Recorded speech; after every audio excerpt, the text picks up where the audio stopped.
Direto ao ponto, com Augusto Nunes. Boa noite.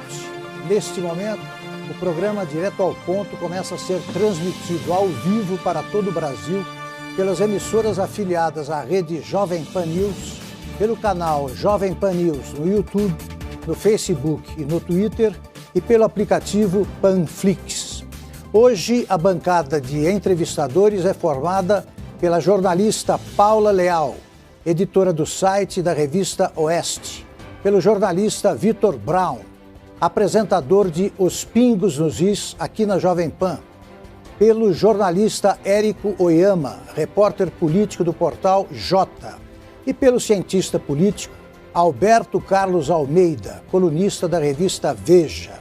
O entrevistado desta noite é o ministro da Cidadania, Onyx Lorenzoni. Onyx Dornelles Lorenzoni tem a formação de médico veterinário e é o atual ministro da Cidadania do governo Bolsonaro.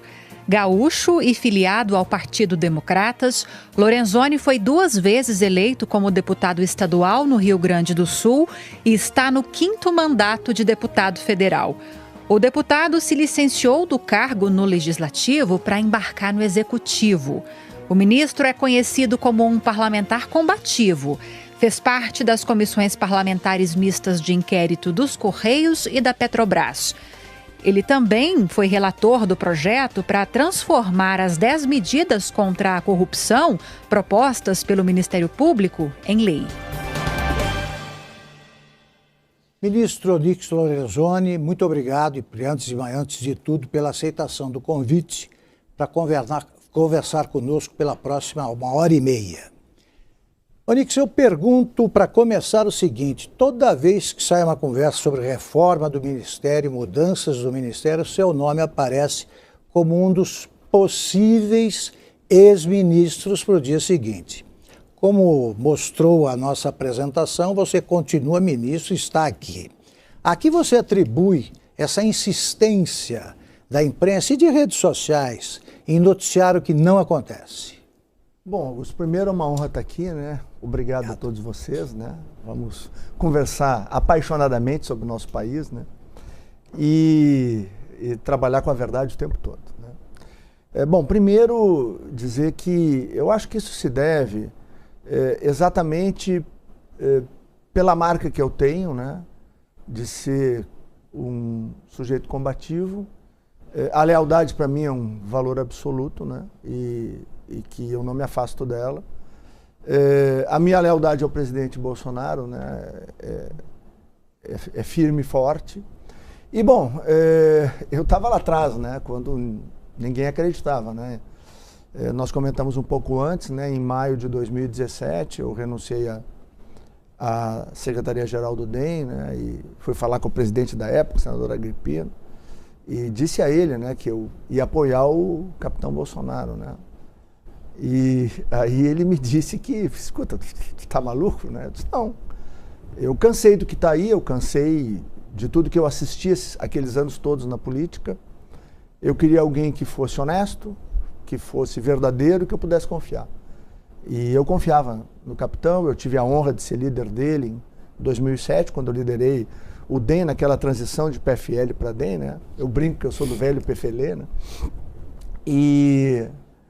E bom, a história mostrou que eu estava certo naquela opção que eu estava fazendo ali, sintonizado, né, com a esperança do povo brasileiro que queria mudar.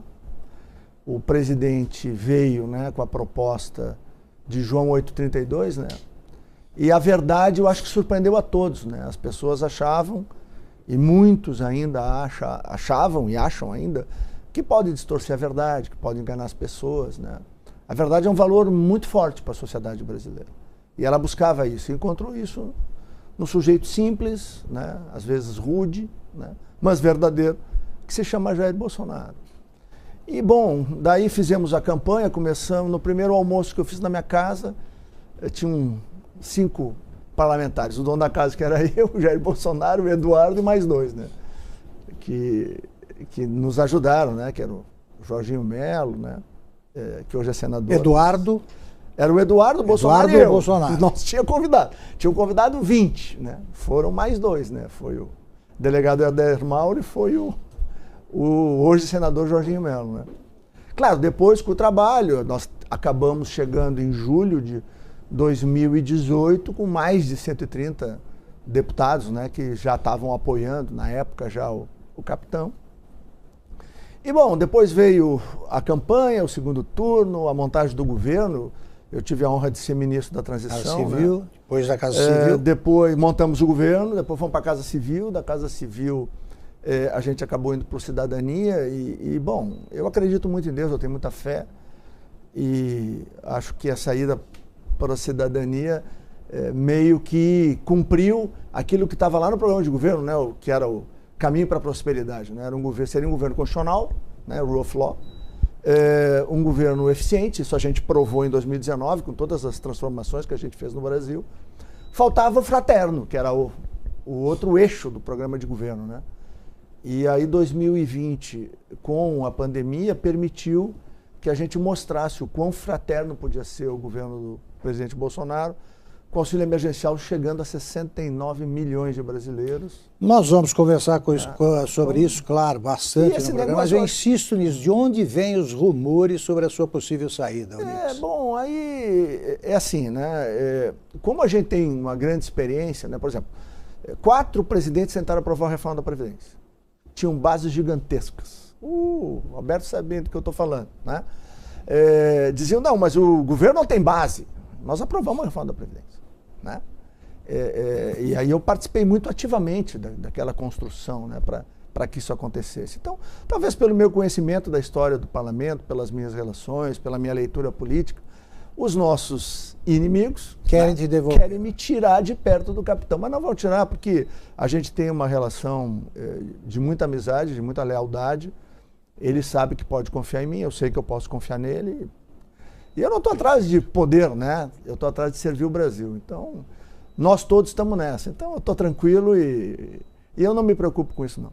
Paula Leal. Boa noite, ministro. Boa noite a todos. Bom, eu gostaria de abrir a roda, embora eu saiba que a sua pasta não seja saúde, falando sobre a questão da vacinação no Brasil, que tem dominado aí o noticiário nacional nos últimos dias. Bom, o governo federal dizia que não poderia iniciar o Plano Nacional de Vacinação sem o aval da Anvisa. Essa fase foi superada ontem, quando a Anvisa, então, autorizou o uso emergencial das vacinas, tanto da Coronavac quanto da vacina da Oxford. E agora me parece que os holofotes vão todos se voltar para o governo federal para a gente responder algumas perguntas. Tem vacina? Tem seringa? Tem logística, distribuição, locais para serem vacinados, profissionais suficientes, enfim. O Plano Nacional de Vacinação está pronto para ser aplicado no Brasil, ministro? Ainda na última quarta-feira eu tive uma longa conversa com o ministro Pazuello, que é uma pessoa excepcional, né? Tanto é que todos os governadores e todos os prefeitos, né, têm feito referências super elogiosas, né, à postura discreta, eficiente, inteligente e participativa. Ele abre para a participação dos estados e dos municípios. E ele me contava na quarta-feira de que o plano está pronto, né? O Brasil é o país mais preparado para enfrentar uma vacinação em massa. Se a gente pegar lá da fronteira do Rio Grande, dos Estados Unidos com o México, eu incluí inclusive os Estados Unidos e o Canadá, mas vamos ficar na América Latina, dali para baixo até o Ushuaia, lá perto da minha terra, né? no sul do sul, né? Não tem nenhum país que tenha a estrutura que o Brasil tem. Em salas de vacinação tem uma estrutura comparável, até maior, do que as duas grandes instituições que têm grande capilaridade no Brasil profundo, que é os Correios e que é a Caixa Federal, né? É comparável essa estrutura e que pode ser ampliada rapidamente. O Exército Brasileiro tem capacidade de sustentar essa logística. Logística é uma das especialidades do general Pazuello. Eu confio absolutamente nele e ele vai cumprir. E o Brasil, muito provavelmente, até meados desse ano, né, até o meio do ano, já deve estar bem próximo aí daquele índice aí de 50% da população vacinada, se tudo correr bem. Nós temos que também saber da capacidade que os laboratórios terão de nos fornecer as vacinas, né? Além dessas duas, Existem outros laboratórios no mundo que estão ultimando seus procedimentos. O Brasil tem já estoque suficiente de seringas e agulhas. Tem muita onda, né? Tem muita gente torcendo contra o Brasil para tentar ferir o presidente e o governo, né? Então, nós todos somos daqueles que nós torcemos pelo bem do Brasil. Então, as respostas virão, como tem sido dadas pelo governo do presidente Bolsonaro em todos os campos, né? Às vezes com acertos ou dificuldades, como todo e qualquer ser humano faz, mas tentando de verdade, né? Como a gente viu lá no 22 de abril, lembra? Aquela reunião pegada, né? O que a gente viu ali? Um presidente com um coração gigantesco cobrando do seu time, né? Resposta para o país. Ele não estava cobrando para ele estava cobrando para o país, né? E tanto que a divulgação daquilo que era dado como, bom, agora o presidente vai sofrer um pênalti. Não. O povo brasileiro entendeu que ali estava um cara apaixonadamente cumprindo o que ele tinha prometido na campanha. Simples. Você vai se vacinar, Onyx? Hã? Você vai tomar Eu já tive vacina? Covid, né? Já teve, não preciso? Eu tive exatamente, começou meu Covid na fase grave no dia 17 de julho. Então, teoricamente, deve ter aí um ano, né? Então, primeiro, né, as pessoas que mais precisam, principalmente as pessoas de mais idade, né? E lá por julho desse ano eu vou me vacinar. Vitor Brown. Ministro, em cima disso que mencionou agora o Augusto, sobre esses eventuais rumores de uma demissão do senhor do Ministério da Cidadania, o que se diz agora, a última especulação, é que o senhor sairia porque o Ministério da Cidadania seria usado como moeda de troca para as eleições às presidências da Câmara e do Senado.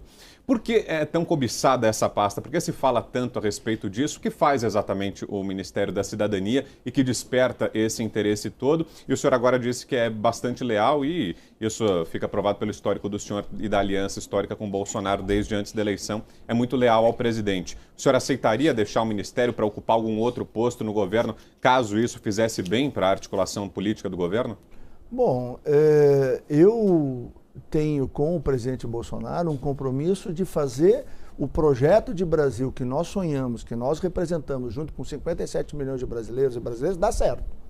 Então, aonde o presidente me escalar, eu vou jogar. Ou seja, na verdade, a gente escolheu uma forma de proceder, né? A gente não dá muita bola para as fofocas, né? Trabalha com humildade, com fé, com dedicação. A gente tem que fazer o Brasil dar certo. Nós vamos buscar o que nós estamos semeando hoje em 2022. Eu tenho certeza que nós vamos colher vitória, porque o Brasil sabe diferenciar as coisas. A população, todos que estão aí, vamos lá, vamos marcar aqui na rodoviária de São Paulo, né? E vamos botar lá todos os pré-candidatos para 22 e o presidente. E aí vamos ver para onde é que o povo vai. Ou seja, o presidente construiu com a população um elo que é inquebrantável. Quem é que está contra o presidente? Quem está contra o presidente é uma parte da mídia, né? Que a gente sabe as razões, uma parte daqueles que perderam uma série de vantagens, né? A gente não pode esquecer que de uma única empresa pública, a estrutura que o PT montou durante os 16 anos roubou 50 bilhões, só da Petrobras, fora o resto. Né? Fora o que levou do BNDES, botou lá na África, que o dinheiro nunca vai voltar. Eu era ministro da Casa Civil e participava junto com o Paulo Guedes, hoje é o general Braga Neto que faz isso, da GEL.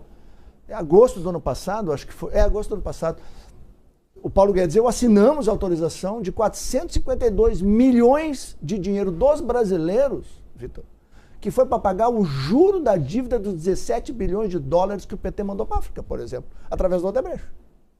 Então, é dinheiro que está deixando de ir para o hospital, é dinheiro que está deixando de ir para a segurança, para a saúde, para a educação das pessoas, e que está pagando o juro e vai pagar, porque o que o PT fez naquela época, além de exportar e se apropriar do dinheiro público, ele ainda deixou uma dívida que vai durar décadas, porque eu duvido que as republiquetas africanas vão pagar um centavo dos 17 bilhões que foram embora.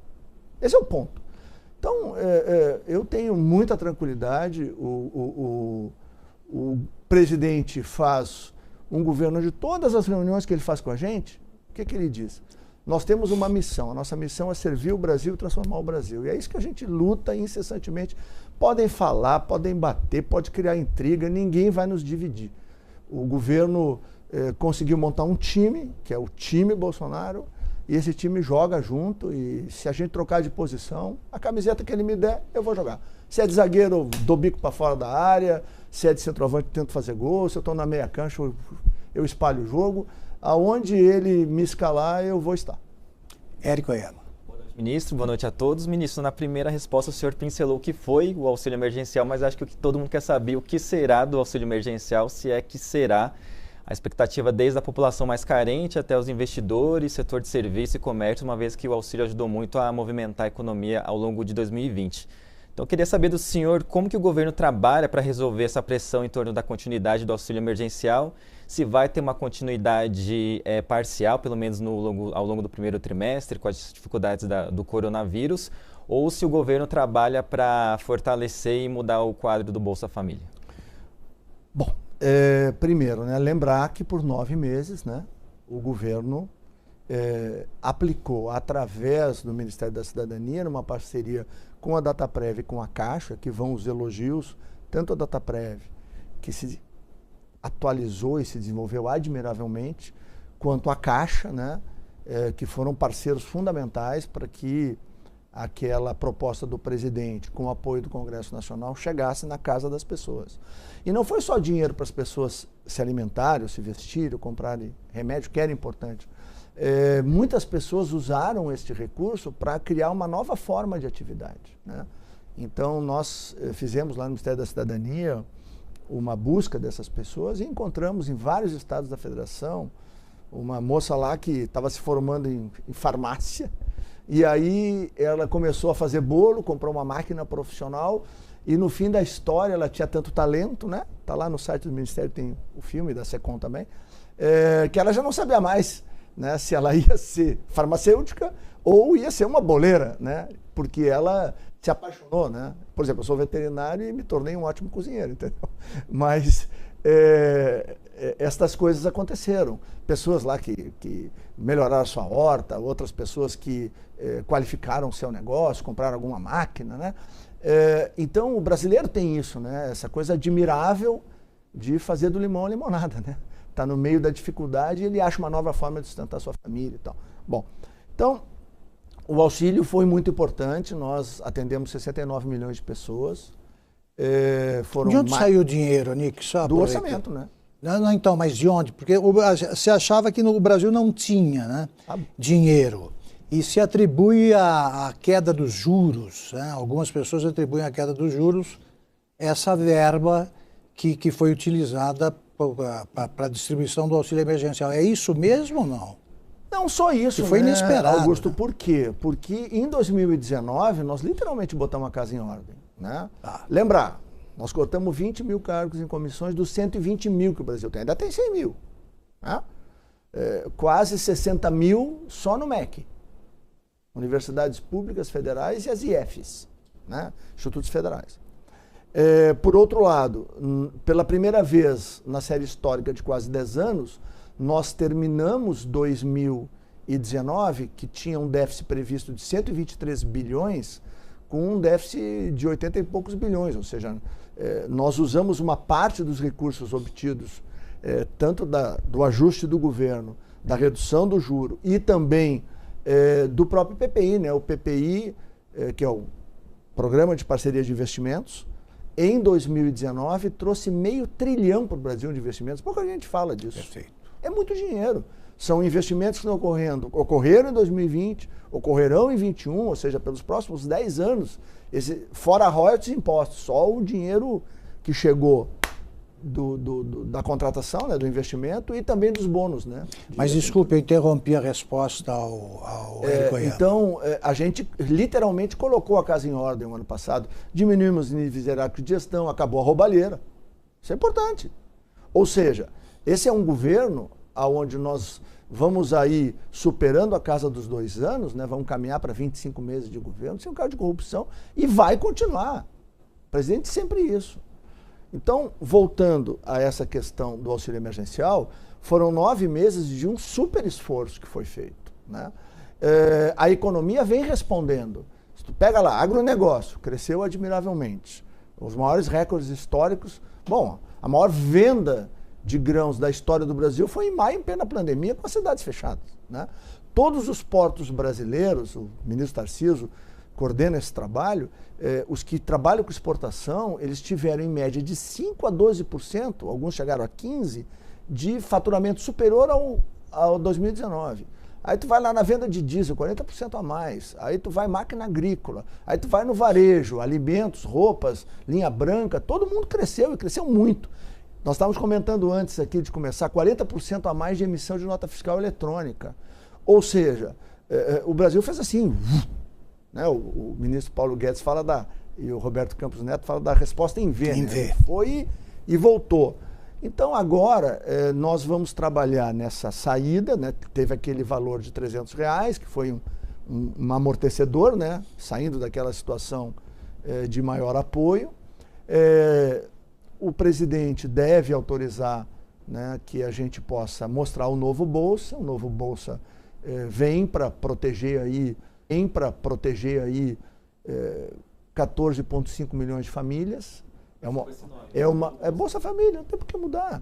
É o programa que as pessoas estão acostumadas, né? E será o maior número da história. Nessas 14,5 milhões, são quase 20 milhões de pessoas que recebem. Impacta em 44 milhões de brasileiros. E nós estamos trabalhando numa outra alternativa já há mais de 60 dias, construindo, está quase lá, que é o microcrédito digital produtivo, né? Que seria para atender aqueles entre 26 e 30 milhões de brasileiros, que são os invisíveis, aquele que o presidente apanhou, porque foi lá na Ceilândia, no Taguatinga, para falar com as pessoas, para ver as pessoas, ver o que elas estavam passando. E, bom, hoje a gente tem eles todos cadastrados, eram pessoas que nunca foram descobertas, né? O aplicativo de celular permitiu isso. Hoje a gente sabe a composição familiar, o CEP dessa pessoa, estão georreferenciadas, estão todas bancarizadas. A Caixa herdou do auxílio emergencial um banco digital com 65 milhões de clientes, que ela vai somar mais do que ela tem e vai dar 100 milhões de clientes. O PicPay é o maior banco digital brasileiro, tem 17 milhões de clientes e vale 50 bilhões de reais. Quanto vai valer esse banco digital da Caixa, né? Quando operacionalizado? Então, a gente acha que com essas... e mais um programa de estímulo à empregabilidade, que o ministro Paulo Guedes está trabalhando, acho que esses três eixos, né?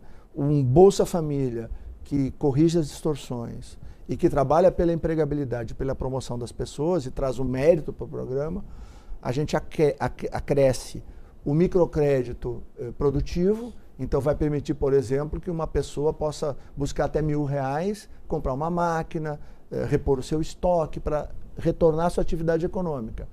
E, por fim, um programa que vai estimular a empregabilidade de maneira mais ampla no Brasil, que é o que está trabalhando a equipe do ministro Paulo Guedes. Só para finalizar, tem previsão de data de lançamento do novo Bolsa Família? Eu espero, né? Nós estamos trabalhando para ser antes do final de janeiro, né? E eu acho que está tudo caminhando para isso, né? E a gente quer ver se o microcrédito também a gente consegue fazer antes do final do mês, para permitir, então, que aí haja uma boa cobertura para 40 milhões de pessoas, assim, 60, 70 dias. Né? Alberto Carlos Almeida. Ministro, boa noite a todos. Mais uma vez, boa noite, ministro. Quando houve o lançamento do auxílio emergencial, eu acho que esse tema do auxílio emergencial é particularmente importante. Eu me recordo que o senhor ocupou com muita ênfase a mídia nacional, inclusive, né, o aplicativo tem aspectos positivos, mas tudo que tem vantagens tem desvantagens também. E uma desvantagem do aplicativo é que muita gente fraudou. É verdade. Nós sabemos disso. A pessoa declarou com determinadas características que nunca teve, né? E eu me lembro, acompanhei com muita atenção o noticiário da época, o senhor foi muito duro com relação às fraudes, dizendo que iria colocar a polícia em cima dos fraudadores. O auxílio emergencial custou aproximadamente, naquele período de R$600 por mês, custou aproximadamente 50 bi por mês. Né, que é eu estava pensando aqui da onde saiu o recurso, né, do orçamento de guerra. Aquilo ali foi 150 bi. Nós queríamos concluir o ano com uma expectativa de déficit de 2% do PIB, estamos chegando, sei lá, 11% do PIB, né, 900 bilhões, quase 1 tri, né, tem a ver com a queda de arrecadação, com os gastos adicionais, né? Crédito a mais para as prefeituras, para os estados, auxílio emergencial, uma parte importante da conta. Bom, juntando tudo isso, quer dizer, a necessidade de ser eficiente no gasto, né, por um lado, a necessidade de gastar por conta da crise da pandemia. E esse eficiente no gasto, eu estou pensando, né, o tamanho do desperdício com as pessoas que não podiam receber, se o Ministério já tem isso estimado, se essas pessoas estão devolvendo, não estão devolvendo, né, metaforicamente ou não, se foi colocado polícia em cima dessas pessoas e qual será o tamanho em bi mensal do que o governo, do que vocês estão planejando lançar, até levando em consideração o déficit, quer dizer, a situação fiscal do país não é, quer dizer, de nenhum país do mundo em função da pandemia, mas o Brasil tinha menos espaço fiscal que outros países. Bom, primeiro dizer que nós tivemos ali, quando a gente chegou próximo dos 50 milhões, nós tivemos duas grandes avaliações. Uma que foi feita pela CGU e outra que foi feita pelo TCU. O melhor sistema de controle do mundo é o do sistema de pensões americanos. Eles pagam aí em torno de 80, 90 milhões de benefícios mês. Eles há 10 anos não têm nenhum apontamento dos órgãos de controle e eles assumem a linha de corte de 0,82 como razoável numa operação que chega a quase 100 milhões de benefícios distribuídos no mês. 0,82 eles acham que é razoável para fraude, engano ou, né, dificuldades. Inclusive é tomado esse valor de 0,82 como referência para vários órgãos de controle em toda a América, né? Eles são considerados os melhores do mundo. Somando as duas avaliações, em torno dos 50 milhões de pessoas que nós atendemos, do TCU e da CGU, o grau de desconformidade, então, do auxílio emergencial ficou em 0,5. Ou seja, bem abaixo do melhor do mundo. Apesar de todas as dificuldades que nós tivemos. Devolução, nós estamos na casa dos 215, 220 mil pessoas que já devolveram o auxílio emergencial. Todos aqueles que se valeram, né, de fraude ou, vamos dizer assim, de alguma dificuldade do próprio sistema, que a gente tem que ter em conta o seguinte: o nosso banco de dados, que nós estamos aperfeiçoando, ele não tem, por exemplo, todos os estados e não tem todas as prefeituras do Brasil. Então tinha lá, você é servidor público ou não? Então um cara que é servidor público, isso aconteceu em várias cidades do Brasil. Ele botava não, então estava mentindo, né? E depois ele fazia o seu cadastramento e muitos levaram. O que está acontecendo agora? A Polícia Federal, né, nós organizamos com a Polícia Federal, com a CGU, um grupo que revisava uma trilha de análise na busca de fraudes, tanto que nós cancelamos muitos benefícios, ou por ordem do TCU, ou por ordem da CGU, ou na nossa trilha de revisão dos benefícios. Lembrar que a primeira fase dos primeiros 6 meses não tinha aquele limitador dos 300 mil, né, que depois apareceu, acima de 300 mil de patrimônio não podia receber, né, isso vem na medida provisória que fez a extensão do auxílio emergencial. Bom, então todos aqueles que têm qualquer dúvida ou qualquer suspeita estão todos com a Receita Federal, já transferidos. Então o ajuste com o fisco vai acontecer. Então vai travar o cara para financiamento, vai travar o cara para promoção, vai travar a pessoa para qualquer coisa que ela queira fazer. Ou seja, enquanto não acertar com o Tesouro Nacional, ele vai estar bloqueado, né? Bom, tem várias operações da Polícia Federal, até porque quem coordena, né, a nossa secretaria que cuida, né, exatamente dessa parte de tecnologia e do controle do cadastro, é um delegado de Polícia Federal. A gente levou ele para lá, o delegado Marcos Paulo, faz um trabalho extraordinário com a sua equipe, exatamente para poder ter essa ponte direto com a Polícia Federal, exatamente para poder coibir, né? E o dinheiro era para quem precisava, né? Mas, bom, sempre tem um espertalhão, né? Mas a lei vai pegar ele. Ministro, e agora com o fim do auxílio, o senhor acha que isso pode de alguma maneira afetar a popularidade do presidente? Porque em determinado momento do ano passado, algumas pessoas atribuíram a melhora da aprovação ao pagamento desse benefício. Agora, sem benefício, pode cair a aprovação do presidente ou o senhor não acredita nisso? Bom, assim, eu acho que essa situação, né, de desempenho de governo, eu sempre dizia lá do início, né, governo não é uma corrida de 100 metros, governo é uma maratona, né, eu já corri maratona. E a minha mulher é triatleta, né, volta e meia eu acompanho ela nas maratonas dela. O que ocorre? Ao longo do tempo, primeiro, a gente fez uma transformação, o governo é disruptivo, né? Quebra um sistema que está de pé quase 40 anos. Tem um tempo para o Poder Judiciário entender, para o Poder Legislativo compreender do que se tratava esse novo modelo, essa nova forma de relação que foi se construindo entre o que propunha o presidente Bolsonaro e o que era o parlamento de então, né, e as relações institucionais do Brasil. Então, eu acho que hoje nós estamos na fase do amadurecimento disso, né? Eu duvido que tenha havido um presidente no mundo ocidental mais agredido do que o presidente Bolsonaro. Não existe.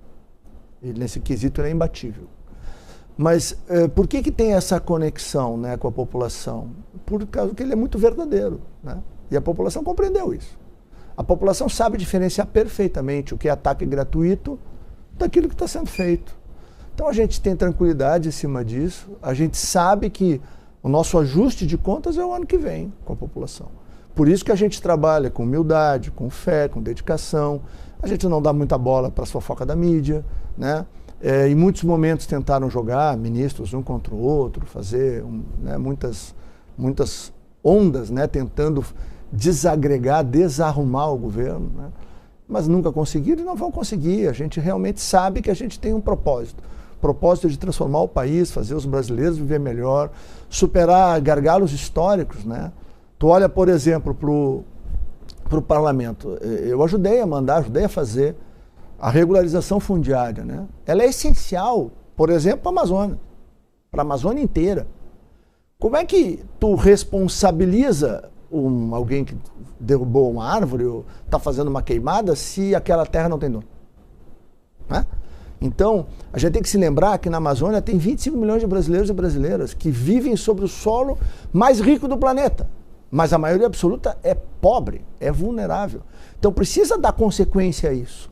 Então a regularização fundiária é o primeiro passo. Só em terras dadas pelos governos Fernando Henrique, Lula e Dilma para o MST, sabe quanto é o potencial de regularização, entregar a escritura para a pessoa? São 900 mil famílias, Augusto. A minha família veio da Itália, eu sou terceira geração. Por que eles vieram de lá em 1877? Porque lá eles podiam trabalhar 20 gerações e não iam ter meio metro de terra. Eles vieram aqui porque tinham oferta de 40 hectares de terra no Brasil. Ela mora em Brusque, Santa Catarina, é um exemplo típico disso. Talvez o minifúndio de maior sucesso da história do planeta é lá em Santa Catarina. Então isso mobilizou os alemães que vieram em 1824, a minha gente da Itália, a gente veio para cá. Para quê? Em busca de propriedade e liberdade, era só o que eles buscavam. Comeram pão que o diabo amassou com o rabo. Mas olha as regiões em que essas pessoas chegaram, o que é hoje? Elas lutaram, como eu luto, o presidente luta para fazer um país melhor. Então nós buscamos isso. Então por mais que hajam todos esses ataques, a gente sabe que a gente tem um rumo. O nosso comandante mantém firme o leme da nossa embarcação e a gente não vai perder o rumo, não. Onix, antes de passar para a pergunta da Paula, eu queria dizer o seguinte: muita gente diz que para você conseguir fazer a regularização fundiária do Pará, você vai precisar de 2 andares, né? Bom, na Amazônia toda tem muito problema, né? Mas o que nós precisamos? Nós precisamos fazer a regularização fundiária. Por exemplo, Rodrigo Maia sentou em cima. Para quê? Ele está ajudando quem? Ele está ajudando ao MST manter uma dependência das pessoas, vai lá e cobra pedágio das famílias, é direito real de uso. O sujeito falece e o seu filho, a sua mulher, os seus filhos não têm direito sobre a terra, isso é uma maluquice. Fora, né, aquela área comum que o MST obriga os assentados para poder fazer arrendamento para terceiros, aonde o movimento se financia. Porque acabou o dinheiro público com essa gente. Pode ver que acabou os Abril Vermelho, acabou a confusão no Brasil, né? Então hoje o produtor rural brasileiro tem tranquilidade de saber que a sua propriedade está salvaguardada. Esse é um direito que a gente não pode abrir mão. Eu lutei muito, e eu acho que o Alberto vai lembrar, acho que tu também vai lembrar, no Código Florestal Brasileiro. Na época o Caiado, Lupion, eu, Esperafico, uma série de parlamentares, eu fui presidente da Comissão de Agricultura, a minha família trabalha para a agricultura brasileira, para o agronegócio brasileiro há 100 anos, desde o meu pai. E, bom, eu lutei muito para adaptar e ajustar o Código Florestal Brasileiro, mas eu não votei. E eu fui para a tribuna para dizer que eu não ia votar, porque eu não ia relativizar um direito fundamental, um pilar da sociedade livre, que é o direito de propriedade. E no Brasil hoje, quando eu vou na Europa, eu uso isso sempre, para debater lá no Parlamento Europeu, em algum país, né? Eu pergunto, vem um pessoal do ambientalismo, né? Eu disse, tá bem, vocês aprovariam aqui uma lei, como tem no Brasil, aonde na propriedade de um produtor belga, alemão, francês, 20% da propriedade, que é o número menor do Brasil, pode chegar a 80% na Amazônia. 20% da propriedade pode ser tomada pelo Estado sem nenhuma indenização. Não, isso não passaria aqui, sim, mas passou lá. Já passou. Agora esse dedinho aqui não fez isso, não. A lógica, eu me lembro, era a presidente da CNA, Cátia Abreu. Ela dizia, não, mas vamos entregar os anel para ficar os dedos. Eu disse, negativo. No princípio, a gente não transige. E eu fui para a tribuna e disse que não ia votar por isso. Eu disse, a minha família não veio para o Brasil por um descendente do meu bisavô fazer o que ele jamais aceitaria. Paula. Ministro, o senhor citou agora o presidente da Câmara, Rodrigo Maia. Qual a sua avaliação do Congresso Nacional nesses 2 anos de governo Bolsonaro? Houve vontade política para aprovar projetos, para pautar discussões? Como todo o parlamento do mundo, com altos e baixos, né? Se tu vai lá fazer a avaliação do parlamento alemão é assim, no espanhol também, no francês também, ou seja, é da natureza do parlamento, até porque ali é a representação da sociedade, os conflitos, né? Passam pela questão ideológica, passam, né, por questões culturais, passam por questões regionais, né? Aí no parlamento espanhol tem uma guerra lá, né? Os bascos e tal, né? Então, isso é normal, né?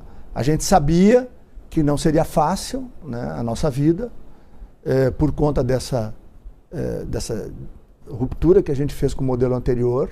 Havia uma acomodação, um beneficiamento de muitas pessoas com o modelo antigo, e o modelo novo trouxe uma outra realidade, né? Então, como todo parlamento, altos e baixos, teve momentos em que talvez a gente não devesse ter forçado a mão em algumas matérias, em outro momento o parlamento deixou de trazer, por exemplo, como eu expliquei aqui. A outra coisa, por exemplo, relevante para a Amazônia, que eu luto muito, né, é a questão da regularização da atividade econômica em terra indígena. Nós temos um exemplo no Mato Grosso que é espetacular, né? Lá nós tivemos uma licença, né, para uma tribo indígena para que eles fizessem implantação de soja. Eles, por 5 anos, eles fizeram um acordo com proprietários, e o acordo era transferir as máquinas e a tecnologia ao final dos 5 anos. E hoje eles têm lá mais de 10 mil hectares, ou em torno disso. E eu me lembro de uma frase muito interessante do cacique da tribo. Disse que ele era pequeno, ele ia na cidade, né, não sei qual, onde ele ia com a mãe e o pai, e as pessoas trocavam de calçada. E quando passavam diante das lojas, normalmente as pessoas fechavam a porta para ele. E ele considerava aquilo uma humilhação. Depois que ele coordenou isso, bom, então ele recebia convite das revendas, né? Tinha sempre uma Ford e uma Chevrolet em toda a cidade, para ele comprar a caminhonete do ano, né? Ele era recebido com pompa e circunstância e levava a família toda para escolher a caminhonete do ano. Claro, a gente tem que entender que ao se inserir, né, na sociedade e ter capacidade de poder obter uma melhor condição de vida para sua família, isso não quer dizer que ele vai abandonar a sua tradição, que ele não vai abandonar essa cultura, que ele não vai abrir mão do que os seus antepassados trouxeram como cultura para eles. Eu acho que a gente precisa encontrar o equilíbrio, né? Porque no projeto que nós enviamos ao Congresso, está na decisão voluntária, por maioria da tribo, se ela vai ou não autorizar que alguém faça mineração na sua terra, vai acabar os conflitos e a Amazônia vai florescer. A gente teve coragem de mandar isso. Mas, lamentavelmente, então, o presidente Rodrigo Maia sentou em cima disso, baixos, equivocadamente. Ministro, entre altos e baixos no cômputo geral, mais altos ou mais baixos? Eu acho que o Congresso, assim como nós também, aprendemos muito no Executivo. Acho que é normal essas oscilações. Hoje, a relação do governo do presidente Bolsonaro com o parlamento, ela está num nível muito diferente do que nos primeiros meses do ano de 2019, quando a gente começou. Hoje há uma compreensão no parlamento de que precisa ajudar o país. É momento de nós nos unirmos. Essa politização que se fez no Brasil nessa pandemia, isso é uma coisa terrível, né? Mas você acha possível essa união ainda, Onyx? Acho sim, tem muita gente de boa vontade. Tem uma parcela que não adianta, né? É a turma do quanto para melhor, né? Esses a gente não dá nem bola. Mas tem uma maioria que eu começo a enxergar que está se constituindo na Câmara e no Senado, que é o bem do Brasil. E entendeu que o bem do Brasil é, claro, aperfeiçoar, arrumar, mas não é botar uma pedra a cada passo para o presidente Bolsonaro tropeçar. Para servir o Brasil, a gente tem que tirar as pedras da frente. Vou pegar uma carona na pergunta da Paula, ainda falando de Congresso. Queria ouvir do senhor, na sua avaliação, o quão a vida do governo vai ser mais difícil na Câmara em caso de vitória do deputado Baleia Rossi. A disputa está ali pare a pare, Arthur Lira e Baleia Rossi. Baleia Rossi tem o apoio de partidos de esquerda, da oposição, que colocaram algumas condições para apoiá-lo, por exemplo, não pautar o projeto de autonomia do Banco Central. Em caso de vitória do candidato Baleia Rossi, o quão mais difícil vai ser a vida do governo na avaliação do senhor? Bom, primeiro eu acredito na vitória do Arthur Lira, né? Acho que é mais sólido o grupo que está se reunindo em torno da candidatura do Arthur.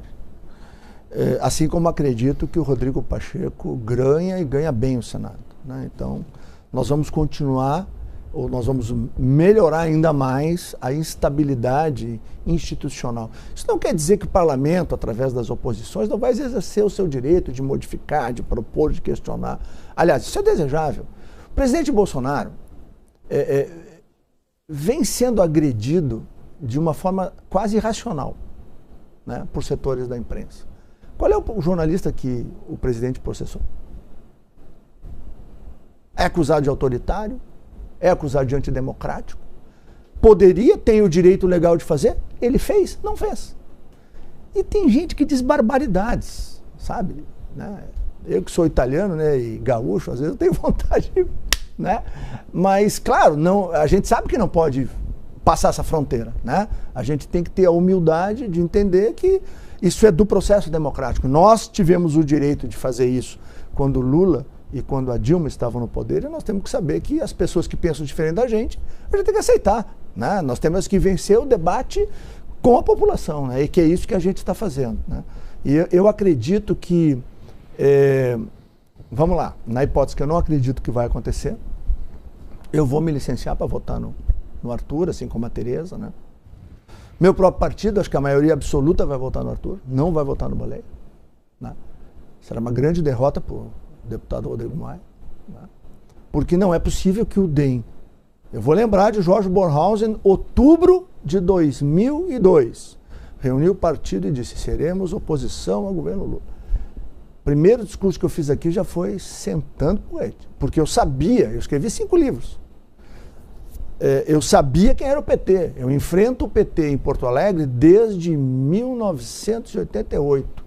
Eu estava naquela eleição, eu era vice de um jornalista chamado Sérgio Jockman, né? E a gente incomodou já, era o pequeno PL. Eu tive 2 partidos na vida, o PL, do Álvaro Vale, e do Afif, e depois o PFL pela mão do Bornhausen, né? Então eu me lembro do Bornhausen dizer isso. Então, pô, como é que o DEM vai fazer acordo com o PT, mas nem cavacatuça, como diz na minha terra. Não vai fazer, não.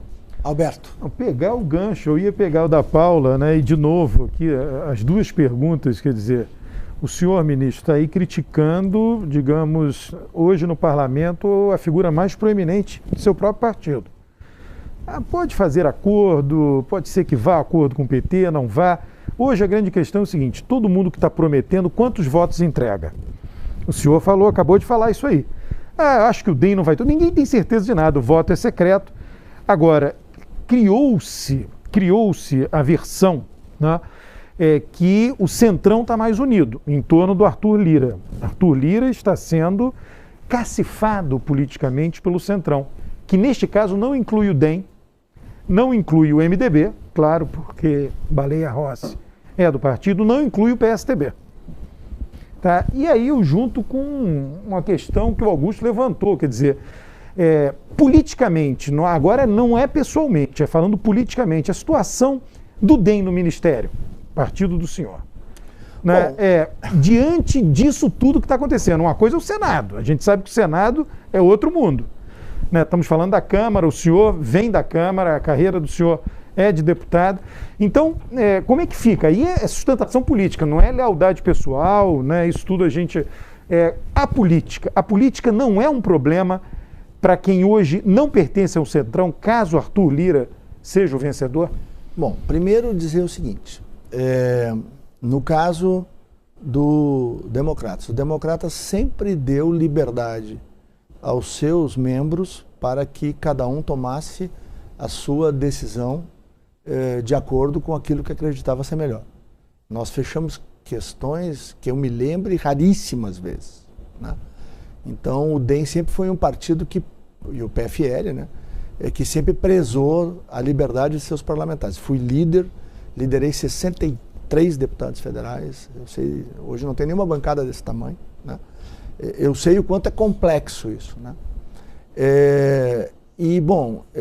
Por isso que eu me sinto na condição como filiado ao DEM, e não é pouco tempo, né? Eu já tenho 23 anos de DEM, de ter exercido o meu direito o partido se coligou naquele latifúndio eleitoral que tinha o ex-governador de São Paulo, Geraldo Alckmin, que entrou em 5º lugar, né? E aquele latifúndio foi montado e fabricado para vencer a eleição, né? Riam da minha cara, da cara do presidente, né? Vocês aí não tem nem o que falar quando começar a televisão, vocês vão sumir.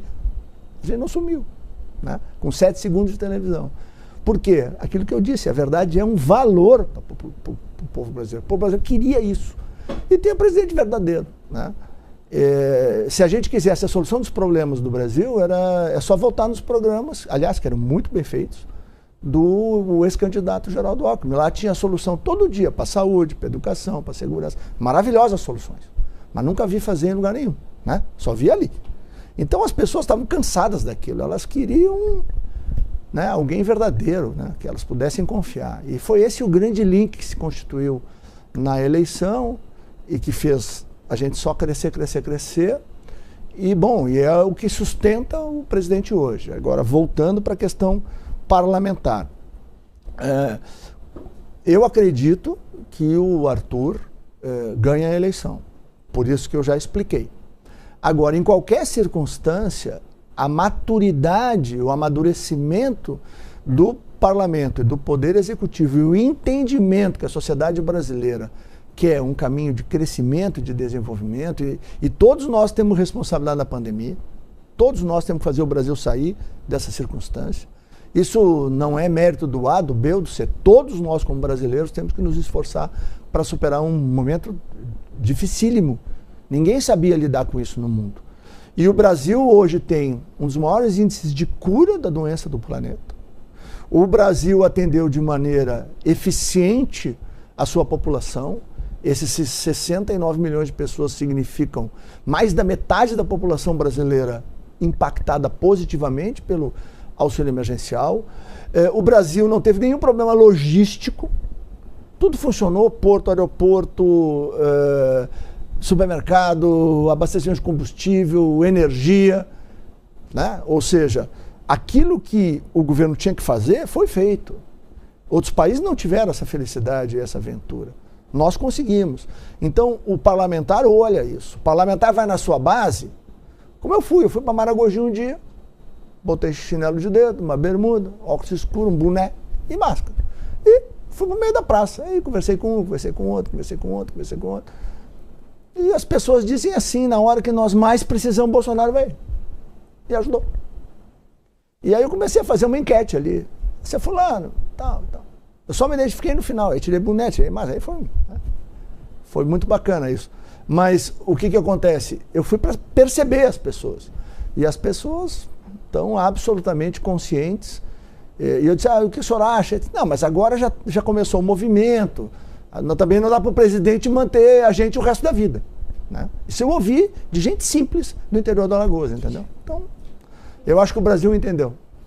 Só para aproveitar essa questão da presidência da Câmara, independente de quem for o novo presidente, qual é o primeiro projeto que o novo presidente da Câmara deve colocar em votação? Olha, eu acho que tem 3 que são muito importantes. A independência do Banco Central, que já está aprovada no Senado. Por quê? Porque isso dá uma sinalização para o investidor estrangeiro e nacional de que o Brasil vai ter política monetária estável, né, independente das variações de governo, né?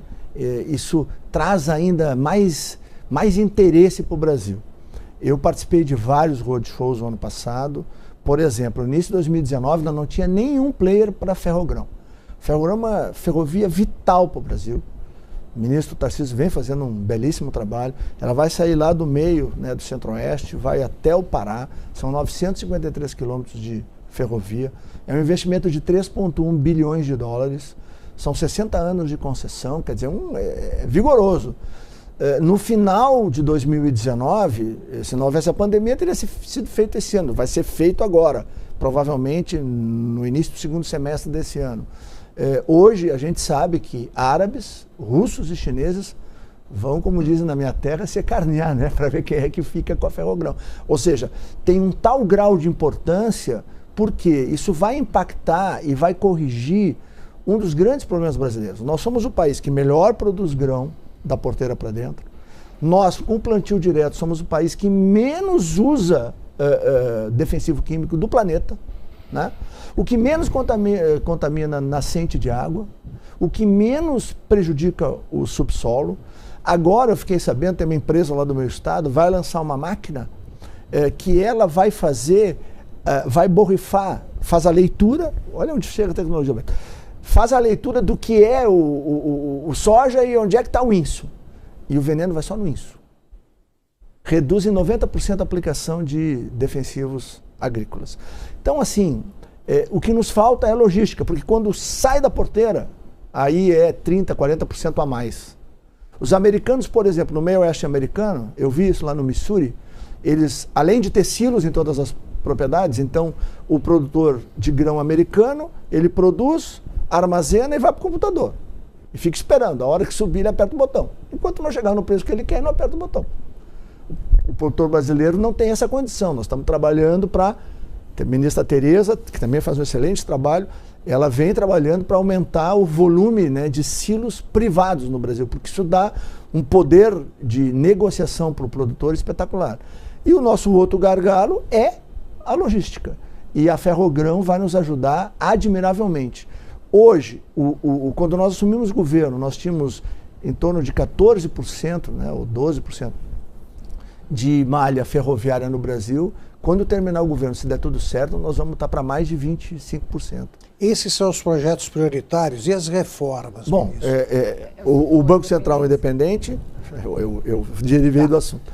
Banco Central Independente, a regularização fundiária e a PEC, né, que autoriza a exploração econômica em terra indígena. Eu acho que esses 3, porque isso faz uma revolução no Brasil, positiva, do bem, né? Em termos de produção, em termos de ganho de sustentabilidade para a Amazônia, de proteção da Amazônia, que no Brasil é injustamente acusado. Eu sempre que vou duelar com os europeus, eu pergunto, cadê a mata nativa de vocês?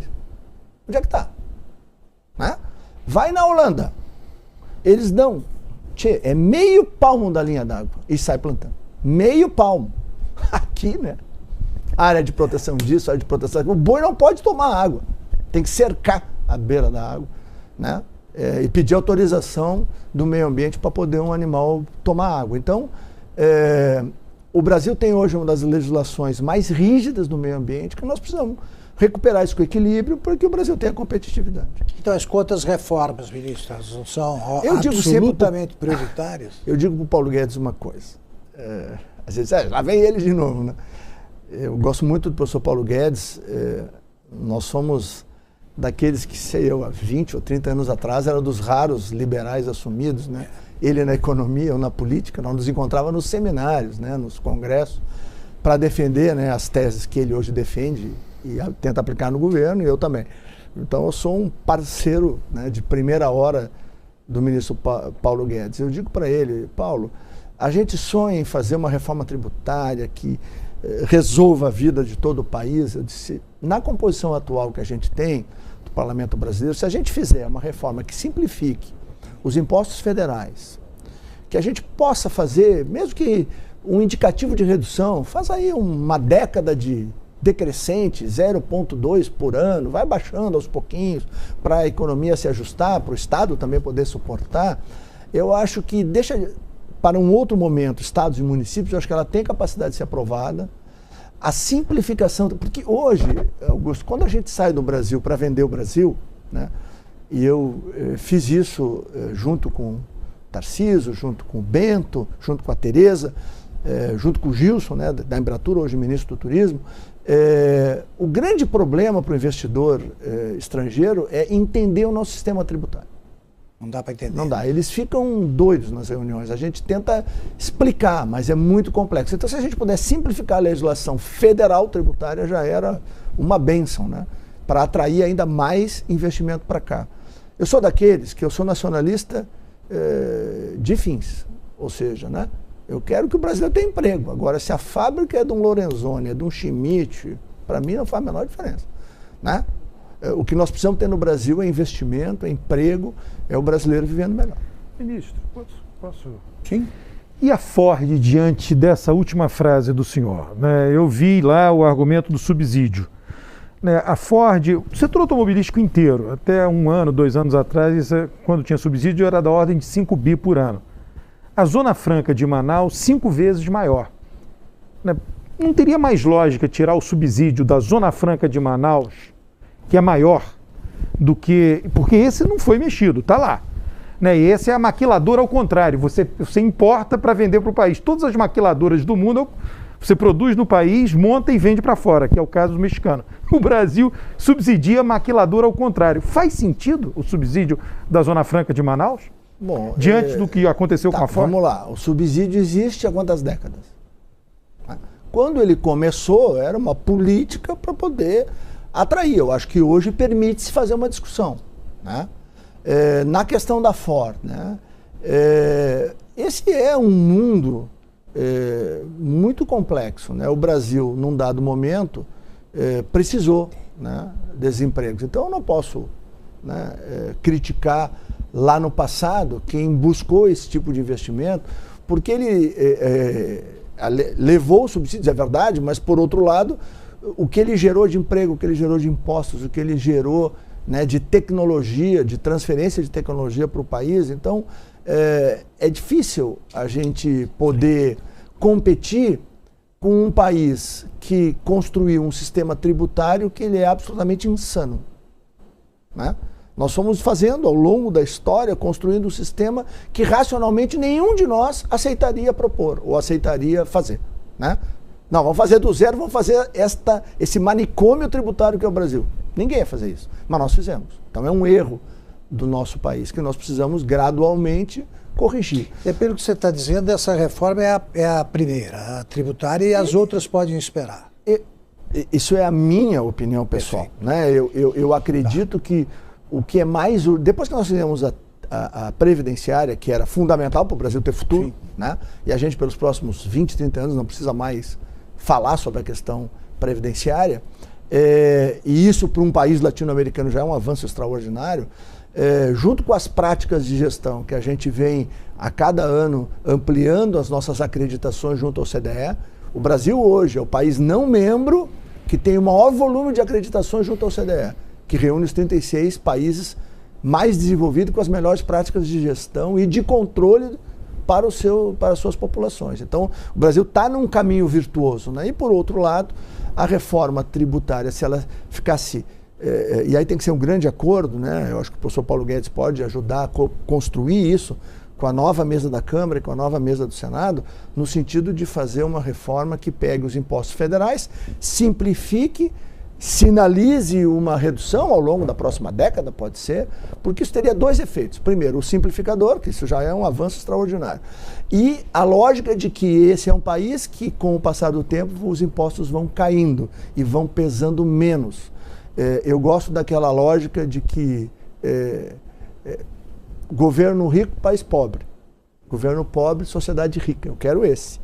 Porque governo pobre, que tem pouco recurso, ele tem que ser muito seletivo. Governo rico, como foi o governo brasileiro historicamente, ele pode fazer muita bobagem. Governo que tem limitações, ele tem que escolher cirurgicamente aquilo que melhor fazer feito na sociedade. Quem é que ganha isso? O cidadão e a cidadã. Ministro, o senhor tem mudando um pouquinho de assunto, o senhor tem um histórico grande em relação ao combate à corrupção, né? Foi integrante de CPIs, sempre defendeu a Operação Lava Jato, teve um papel importante ali como relator das medidas de combate à corrupção. Agora, mais recentemente, no ano passado, o senhor firmou um acordo com o Ministério Público para devolver dinheiro de Caixa 2. O senhor admitiu isso e aí, em troca, pagou uma multa para que essas investigações fossem encerradas. Esse episódio da confissão do Caixa 2 não acaba sendo uma contradição à biografia do senhor em relação a esse histórico de combate à corrupção? Depois da resposta, nós vamos para um pequeno intervalo. Não por uma razão, né? Primeiro, eu fiz uma escolha. Eu cometi um erro. Está lá, não tem nada a ver com corrupção, coisa nenhuma. Financiamento de campanha eleitoral. Cometi um erro. Se nós tivéssemos na legislação brasileira eleitoral, como tem na questão do imposto de renda, que a gente puder fazer correção, teria corrigido e nós não teríamos essa situação. Mas eu cometi esse erro. Primeiro eu resolvi com Deus isso. Depois eu resolvi com o povo do meu estado. Em 2014 eu fiz 145 mil votos no Rio Grande do Sul, fui o quinto mais votado. Em 2018, eu praticamente não fiz campanha no Rio Grande do Sul. Eu tive 9 eventos no Rio Grande do Sul, porque eu cuidava da campanha do presidente. Depois que teve a facada, eu me dediquei ao Brasil inteiro, nós tivemos que nos multiplicar. Já contei um pouquinho a história aqui. 183.500 votos. Então, o povo do meu estado, que me conhece há 3 décadas, sabe quem eu sou, compreendeu, e o meu erro, ele não me define, né? Este ano, por exemplo, sabe quanto eu administrei? 420 bilhões de reais. Não tem uma dúvida sobre a correção desse recurso. Não há uma suspeita qualquer sobre esse volume gigantesco de recursos que eu tive a responsabilidade e a honra de administrar. Então eu fiz uma escolha. Eu tenho uma cicatriz, sim, pelo erro cometido, mas eu não carrego a mancha, pela mentira. Eu preferi a verdade. Vamos para um breve intervalo e voltamos já já com o ministro da Cidadania, Onyx Lorenzoni. Direto ao ponto, com Augusto Nunes. Os números da Jovem Pan Digital não param de crescer. Em 2020, fomos vencedores do prêmio IBEST na categoria Notícias e Comunicações. Finalizamos o ano com 500 mil de downloads do Panflix, ultrapassando grandes marcas do mundo. Já são 30 milhões de usuários únicos no digital e 250 milhões de paid views. O programa Pingos nos Is conquistou 1 bilhão de views no YouTube. Com apenas 15 programas desde a estreia, o Direto ao Ponto bateu mais de 5 milhões de visualizações. E o Morning Show completou 500 milhões de views. Muito obrigado. O reconhecimento do público é o nosso maior incentivo para 2021. Todo o conteúdo do Grupo Jovem Pan na palma da sua mão. Para assistir, baixe Panflix na sua loja de aplicativos. É grátis. Amanhã, 4h30 da tarde. Vamos falar da competição no mercado de locação de automóveis com Renato Franklin, CEO da Movida. A Movida é posicionada mais forte na pessoa física e no digital. Conselho de CEO.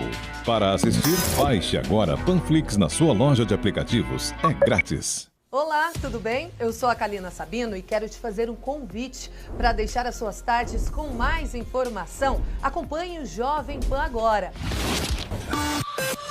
Eu te apresento as principais notícias do Brasil e do mundo. Nenhuma vacina ela foi Está avaliada. desesperada. Defensoria Pública da Palmeiras trata Olha, o presidente já de vocês, imposto de vocês. É de segunda a sexta, a partir das 4 horas, pelo aplicativo Panflix, pelo Twitter, Facebook, no site jp.com.br e pela rádio, no AM 620. Vem comigo. Jovem Pan, agora.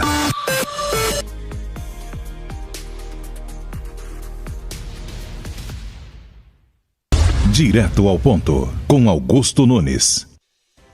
Estamos de volta para o segundo e último bloco da entrevista com o ministro da Cidadania, Onyx Lorenzoni. Como esse bloco é bem menor, mais curto, vamos fazer perguntas e respostas mais sucintas ainda. Ministro, é melhor, se eu sinto mais à vontade fazendo oposição ou estando no governo? Na oposição você está à vontade sempre, e no governo? O governo é um desafio, né? E servir é algo especial, né? Poder, por exemplo, se aperceber de que... E eu desafio lá a minha equipe, eu tenho o Antônio Barreto, que é o meu secretário executivo, que é como se fosse um CEO do Ministério, né? Nós organizamos diferente. Eu vivo desafiando ele e a equipe, né? O Daniel que está aqui sabe bem disso. Todo mundo tem que pensar fora da caixinha lá, né? A gente tem... Por isso que saiu o auxílio emergencial pelo celular. A gente pensa fora da caixa. Agora, o próprio novo Bolsa vai ser um modelo com inteligência artificial que nós vamos arrumar um emprego para as pessoas, né?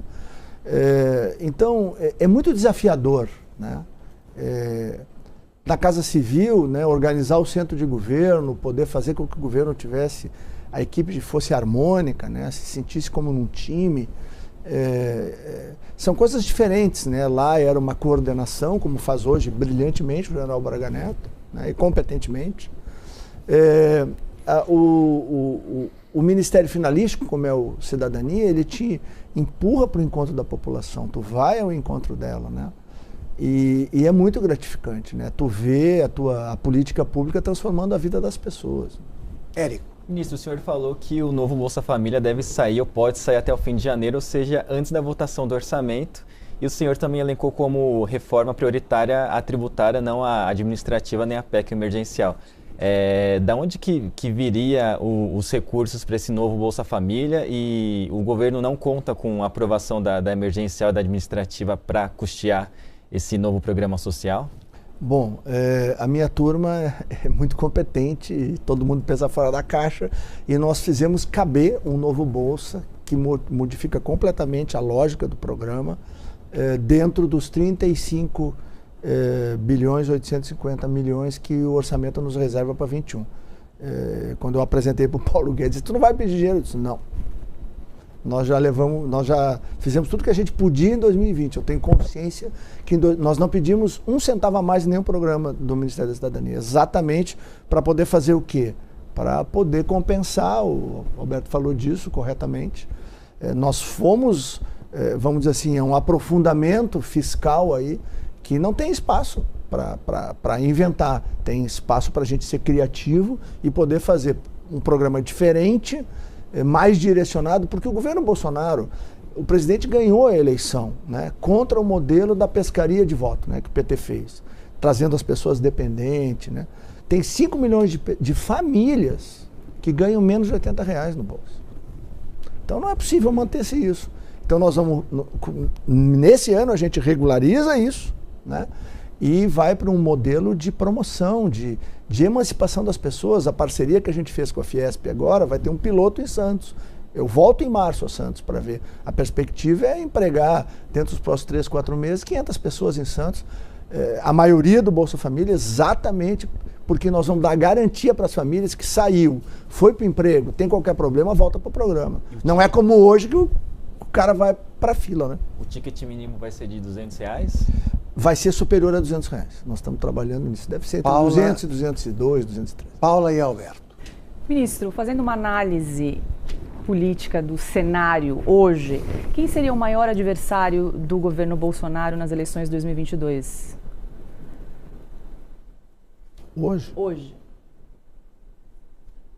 Acho que ainda seria o PT.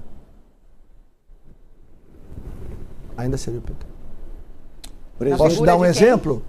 Como? Não, isso eu não sei. O presidente Tancredo Neves dizia que mais importante que escolher aliado é escolher o adversário. O Onix está escolhendo já o adversário. É o PT. E uma coisa, né? Porto Alegre, né? Nós vivemos isso lá, né? Porto Alegre, a ex-candidata, né? A vice, a Manuela, arrancou disparado, com o apoio da mídia. Uma certa empresa lá de comunicação que o Augusto conhece bem, insuflava aquela candidatura, né? E a gente saiu atrás, né, com o candidato do PMDB, o Sebastião Melo, que é um goiano radicado em Porto Alegre, tem uma história muito bonita. Chegou como chapeiro, se formou em Direito, foi galgando. E aí tem um jovem muito talentoso, chamado Ricardo Gomes, que é do meu partido, que é o vice. Eles montaram uma chapa espetacular e a pesquisa, por exemplo, dava 20 e poucos para ele no primeiro turno e 30 e tantos para a moça, né? Ele já terminou 2% na frente da moça no primeiro turno. E no segundo turno, ainda não satisfeitos, botaram ela com 43, né? 51, né? Com 51, eu não sei o que, e ele botou quase 9% a mais do que ela, né? Então, o povo sabe escolher. Alberto. Ministro, o senhor tem uma formação profissional que o senhor entende a importância das vacinas, não é isso? Todo veterinário sabe. O Brasil, às vezes, tem problema de febre aftosa, o nosso rebanho gado, se não vacinar direito, você não consegue comercializar a carne. Hoje no Brasil, há a impressão, né, geral, né, impressão geral, até em função da volta aí da segunda onda, da quantidade de mortes, que o presidente da República, ele resiste à vacinação. Tá? Hoje ele passou o dia sem tuitar, teve o episódio de ontem da aprovação das vacinas. O senhor é ministro, leal ao presidente, então é papel do senhor defender. Mas o senhor não acha que se ele tivesse tido, desde que quando começou a pandemia, uma postura levemente diferente que fosse, nós hoje não teríamos muito menos mortos e a economia não estaria rodando numa situação muito melhor do que é atual? Bom, então vamos por partes, né? Primeiro, desde dezembro ele está dizendo a seguinte frase: as vacinas que foram aprovadas pela Anvisa serão adquiridas pelo governo federal, disponibilizados a todos os brasileiros que, se desejarem vacinar, serão vacinados. Ele diz desde dezembro isso. Vamos voltar lá em março.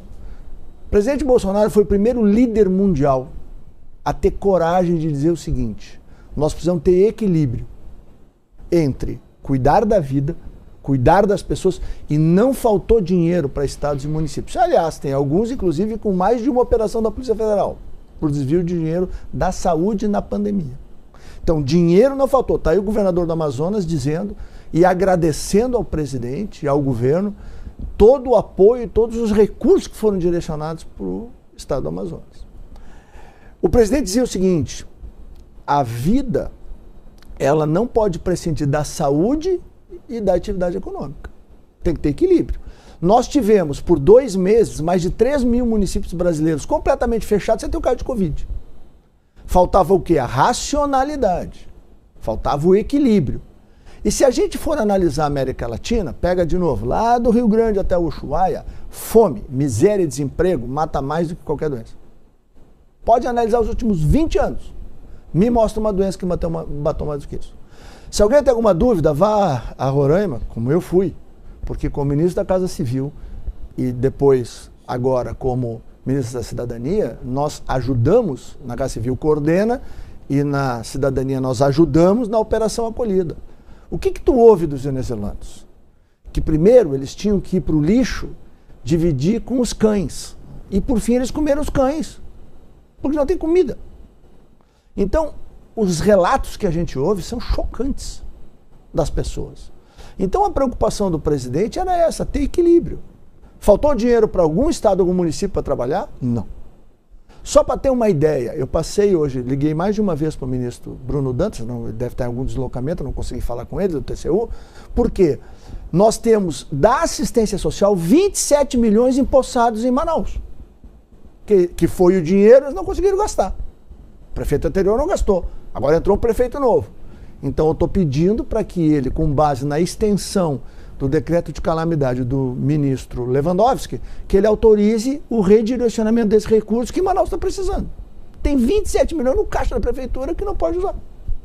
Então, nós temos uma série de problemas no sistema federativo brasileiro. Tem prefeituras que têm dificuldade de execução, tu conhece bem, Alberto, de apresentar um projeto, de poder fazer a construção. Sabe qual é a média de construção de obra pública no Brasil? São 4 anos, isso é uma indecência. Tem que ser coisa rápida. Nós montamos um projeto lá que se chama Brasil em Campos, que, se Deus quiser, será um sucesso no Brasil. São 24 mil metros quadrados, fazer uma arena poliesportiva, vai custar 1,2 milhão, vamos fazer em 100 dias. Da ordem de serviço à prestação de contas. Ou seja, a gente tem que buscar a eficiência de maneira obstinada. A minha luta lá com a equipe é para fazer as coisas acontecerem. E o que ocorreu? O presidente apanhou muito, mas depois foi o cara lá, o Tadros, acho que é o cara da Organização Mundial da Saúde, dizendo que tinha que cuidar dos invisíveis, que tinha que cuidar dos informais. Aí veio presidentes de vários outros organismos internacionais dizer que realmente tinha que ter cuidado com as pessoas. Ele disse em março, apanhou. Né? E a gente defendeu e segurou a discussão. E hoje a gente tem clareza que sem essa luta pelo equilíbrio, o Brasil estaria em uma situação muito, muito pior. Com o tempo, os prefeitos, os gestores estaduais foram compreendendo que esse equilíbrio era vital e voltaram. Né? Por exemplo, teve um prefeito da minha cidade que mandou arrancar banco de praça para as pessoas não sentar. Isso é uma maluquice. Né? Mas fez essa maluquice. Arrancar banco da praça para a pessoa não sentar. Não tem cabimento. Só aproveitando essa questão da vacinação, a grande aposta do governo federal das vacinas foi a vacina da AstraZeneca com Oxford. O fato é que, se fosse depender dessa vacina, na verdade, hoje não existe uma dose sequer dessa vacina no Brasil, hoje, para iniciar a vacinação. Então, se fosse depender do governo federal, nós teríamos o aval da Anvisa, mas não teríamos vacinas para iniciar a vacinação. Só temos hoje a única opção dos brasileiros, é a Coronavac, que foi a aposta do governo estadual, do governador João Dória. O senhor acha que o governo falhou em apostar numa só vacina? Saúde não é cassino. É isso que eu acho. Saúde não é cassino. Saúde é vida. No momento em que o governo federal lutou para que tivesse tratamento precoce, eu lembro, tinha um ministro da Saúde, que é do meu partido, que dizia, fica em casa. Espera, quando tiver falta de ar, tu vai para o hospital. Claro, vai para o tubo e vai morrer, né? Era isso que ele dizia. Tem uma parte da imprensa que incensa ele.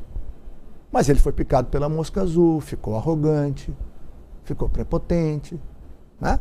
Se achou acima do bem e do mal. Né? Então, isso aconteceu. Né? Talvez, se ele pudesse viver essa experiência de novo, ele teria tido algo muito importante para o gestor público. Sabe o que é? Humildade. Isso é vital.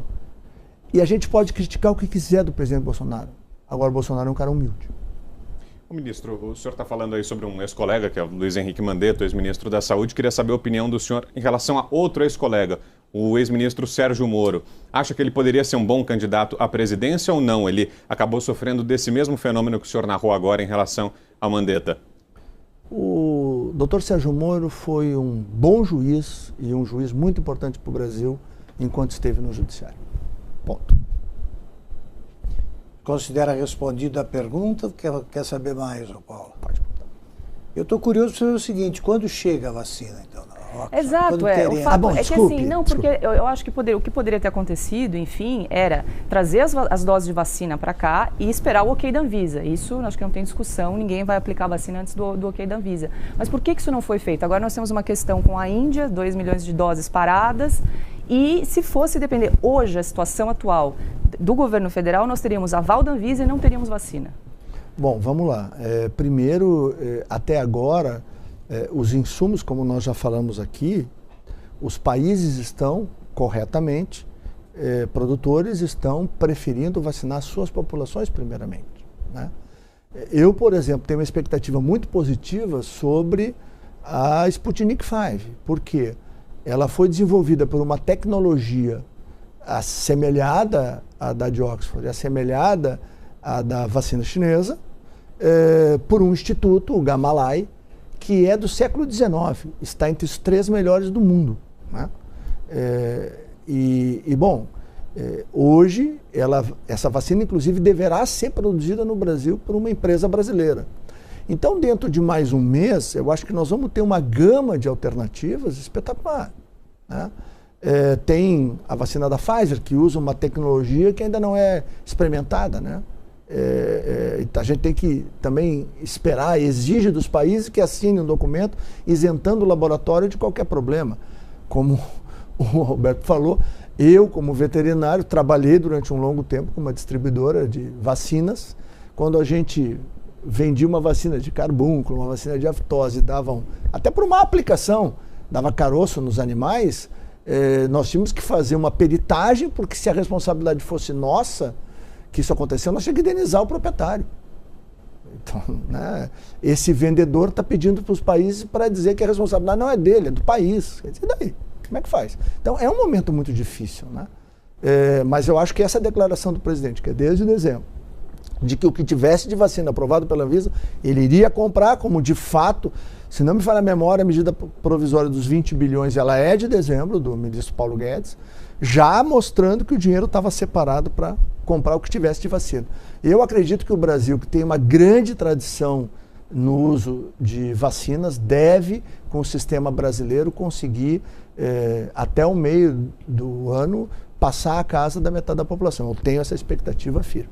Ministro, mudando um pouco de assunto, o Ministério do Senhor também é responsável pela parte de esportes. Eu queria saber se a pasta do senhor já estuda ações restritivas à medida que houver a possibilidade de volta de público aos estádios, ginásios, autódromos, ou na avaliação do senhor essa é uma decisão que cabe a cada governo estadual, uma vez que a situação não é uniforme em todo o país com relação ao coronavírus?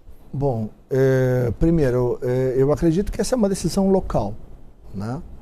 O Ministério trabalha muito fortemente na área de, por exemplo, nós criamos na assistência social a Secretaria da Primeira Infância, para englobar todas as políticas, e na área do esporte nós criamos a Secretaria do Paradesporto, que não tinha. E o Brasil é a maior potência paralímpica do mundo. O país que tem o maior número de medalhas paralímpicas do mundo somos nós, os brasileiros. Então a gente vem trabalhando muito forte nisso, nós conseguimos mesmo na pandemia manter o Bolsa Atleta, né, inclusive para o grupo de elite que vai para a Olimpíada, né, porque são ciclos olímpicos, terminaria, né, neste ano, a gente conseguiu renovar, estão todos os atletas protegidos, né, pelo Bolsa Atleta, de tal forma que o Brasil deve ter sim grandes conquistas lá em Tóquio, se Deus quiser, no Japão, né, agora no meio do ano, né. Alberto. Ministro, o senhor tem um mandato, é deputado federal e é ministro de Estado. Aproxima-se a eleição de 2022. A gente sabe que político só se mantém na política se tiver mandato. O senhor irá se candidatar novamente? Se sim, a que cargo? Bom, eu digo sempre, né, o presidente às vezes brinca comigo sobre isso, né? Eu digo que quem vai decidir o que eu vou fazer, primeiro é Deus, né? Eu sou um cara de muita fé, né? Boto meu joelho no chão todo dia para conversar com ele. Então vai ser ele e depois o humano que vai me ajudar a decidir, se chama Jair Messias Bolsonaro, né? Agora, se eu puder fazer aquilo que eu sonho, é disputar o governo do Rio Grande do Sul. Eu me preparei ao longo desses 7 mandatos, né? Acho que eu estou maduro, acho que eu estou preparado para o desafio de tentar colocar o Rio Grande do Sul de novo no lugar que ele tem que estar, né? Um estado com capacidade de produção, de responder, de dar qualidade de vida para as pessoas, né? Recuperar o espaço que o Rio Grande do Sul perdeu nas últimas décadas por governadores, lamentavelmente, muito aquém da necessidade do Estado. E para o presidente, ministro, a eleição de 2022, o senhor acha que será mais fácil ou mais difícil do que foi a de 2018? Diferente. A eleição de 2018 foi única, né? Por todas as fatores que a precederam, né? Era, sim, uma eleição completamente disruptiva. A eleição deste ano já mostrou que ela foi diferente. O Alberto é estudioso desse tema, né? Já temos muitos sinais aí diferentes do que aconteceu em 2018, mas o presidente será um candidato fortíssimo, e eu acredito que se a gente, como equipe, puder dar a ele a condição que a gente sonha de ter um grande desempenho em 2021, eu acho que ele tem chance de liquidar a fatura no primeiro turno. Você quer o adversário do PT? E o adversário mais forte vai ser o PT, não tem dúvida nenhuma. Paula. Ministros, é uma questão sobre voto impresso que está em discussão, uma alegação de que haveria fraudes nas urnas eletrônicas. O senhor acredita na segurança do sistema eleitoral brasileiro? Não. Por quê? O senhor defende, então, o voto impresso? Eu acho que o voto tem que ser auditado. Só isso. Como auditar? Né? Eu acho que na urna, essa é a minha opinião pessoal, tá? Não é do governo. Na urna, a urna brasileira é segura. Onde é que está o problema? Na transmissão de dados. Se vocês lembrarem do primeiro turno, o Bolsonaro já estava numa dianteira, faltavam acho que uns 20% dos votos sul, sudeste e centro-oeste. E o Bolsonaro parou e só o Haddad cresceu, contrariando tudo o que aconteceu. Né? Aonde está a diferença do primeiro para o segundo turno? Pela primeira vez na história, nós botamos 5 pessoas dentro da sala cofre. Nós iniciamos um movimento no meio do segundo turno para que nós pudéssemos ter observadores. E aí aqui um elogio e um reconhecimento à ministra Rosa Weber para dar equilíbrio à eleição. Ela colocou representantes das duas chapas que foram para o segundo turno dentro da sala cofre. E tem um episódio muito importante. Na nossa equipe tinha uma pessoa muito experiente e com mais ou menos 20 minutos de apuração, nós tínhamos um advogado junto, foi feita uma petição para a retirada dos celulares que os servidores portavam dentro da sala cofre. E a ministra Rosa Weber novamente determinou a retirada. Antes havia um frenesi, depois uma paz que levou a eleição a um bom tempo. Aonde que eu acho, por ter ouvido especialistas, que tem problema na transmissão e na computação de dados. Aquele apagar a luz da eleição de Dilma e Aécio, até hoje, eu não engoli. É que nem time de futebol, né? Tá perdendo, apagar a luz, dá um jeitinho. Hã? Qual foi o episódio? Não, o episódio de 2014, né? Que o Aécio veio na frente, faltou luz. Quando voltou... Exatamente. Quando voltou, os números eram diferentes. Por isso que nós lutamos muito. Eu, mais uma vez, agradeço a ministra Rosa Weber, porque ela teve a sensibilidade de permitir que houvesse um acompanhamento. E esse acompanhamento, na minha modesta opinião, foi vital para a gente ter... Isso foi inédito, ministro? Foi inédito. Nunca tinha havido antes. É uma pena, mas estamos chegando ao fim do programa. Eu agradeço, antes de tudo... Eu agradeço. A presença do ministro Onyx Lorenzoni. Ministro, muito obrigado pela aceitação do convite, pelas observações, aí sempre muito assertivas, e pelas informações que nos foram passadas. Agradeço também a presença dos participantes da bancada, composta pela Paula Leal, pelo Vitor Brown, pelo Érico Oyama e pelo Alberto Carlos Almeida. Agradeço também a todos os que nos acompanharam até agora. Nosso programa está disponível em todas as plataformas do Grupo Jovem Pan. Novamente, obrigado pela audiência e até a próxima segunda-feira, às 9h30 da noite. Até lá.